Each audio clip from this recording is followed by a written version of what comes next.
शेतकरी कामगार पक्षाच्या मेळाव्याला सुरुवात झालेली आहे। या मेळाव्यामध्ये संभाजी ब्रिगेडचे माजी प्रदेशाध्यक्ष प्रवीण गायकवाड यांनी आपल्या हजारो कार्यकर्त्यांसह शेतकरी कामगार पक्षामध्ये जाहीर प्रवेश केलेला आहे। मेळाव्याला आमदार गणपतराव देशमुख, जयंत पाटील, मीनाक्षी पाटील, धैर्यशील पाटील हे नेते उपस्थित आहेत। थेट जाऊया या सभेकडे।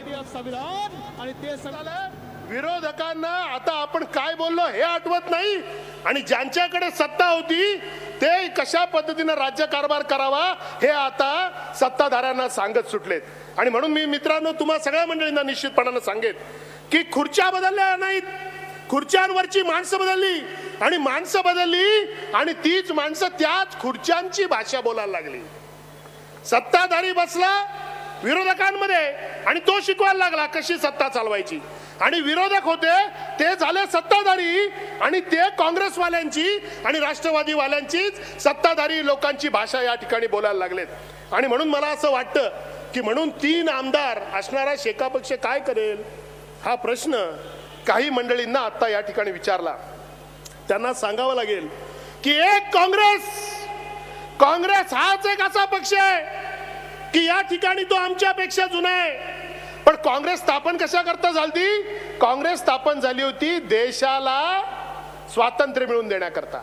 त्यामुळे त्या डावे होते, समाजवादी होते, साम्यवादी होते, उजवे होते, सगळे एकत्र होते एवढ्या करता की देशाला स्वातंत्र्य मिळावं म्हणून काँग्रेसची या ठिकाणी स्थापना झाली होती। आणि म्हणून महात्मा गांधींनी सांगितलं की देशाला स्वातंत्र्य मिळण्याकरता ज्या पक्षाची स्थापना झाली होती, देशाला आता स्वातंत्र्य मिळालेलं आहे, या काँग्रेसची तुम्ही या ठिकाणी बरखास्ती करा। मी पुन्हा माझ्या मुद्द्यावर येतो। काँग्रेसची पूर्वीची होती ती आता राहिलीच नाही। त्या अर्थाने या महाराष्ट्राच्या राजकारणातला सर्वात जुना पक्ष जर कुठला असेल तर तो शेतकरी कामगार पक्ष आहे, हे मी अभिमानाने या ठिकाणी सांगतो। आणि मी तुम्हा सगळ्या मंडळींना निश्चितपणाने सांगेन की ज्या शेतकरी कामगार पक्षानं एसीझेडचा लढा लढवला, ज्या शेतकरी कामगार पक्षानं 35,000 एकर जमीन घशामधली त्याच्या पोटामध्ये हात घालून या ठिकाणी बाहेर काढली, तोच शेतकरी कामगार पक्ष भविष्याच्या काळामध्ये मित्रांनो तुमच्या आमच्या हिताचं या ठिकाणी रक्षण करेल। शेतकरी कामगार पक्षाची सत्ता येईल का मला माहित नाही, मला माहित नाही। शेतकरी कामगार पक्षाचा मुख्यमंत्री या ठिकाणी होईल का मला माहित नाही। पण प्रवीण दादा तुम्ही आम्हाला साथ द्या। वाटेल त्या पद्धतीने चुकीचे निर्णय घेणारा कोणता मुख्यमंत्री जर सत्तेवर जर बसत असेल तर त्याच्या अंगावरती मात्र प्रहार करण्याची ताकद या ठिकाणी शेतकरी कामगार पक्ष या ठिकाणी करेल। मदमस्त झालेला हत्ती या ठिकाणी गोरगरिबांच्या हिताचं राजकारण, गोरगरिबांकरता लाकडं उचलतो, ओणके उचलतो आणि तो गोरगरिबांच्या संसाराला या याच्यामध्ये हातभार देतो।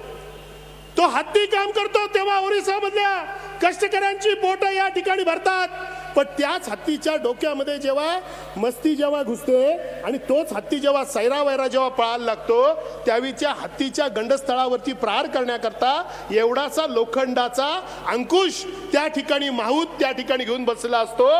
तो लोखंडाचा अंकुश होण्याचं भाग्य शेतकरी कामगार पक्षाला या ठिकाणी मिळू द्यात एवढंच या ठिकाणी सांगतो। आणि पुन्हा एकदा सांगतो, असणारा मी कार्यकर्ता आहे, मी निश्चितपणाने तुम्हा सगळ्या मंडळींना सांगतो, कदाचित याच ठिकाणाहून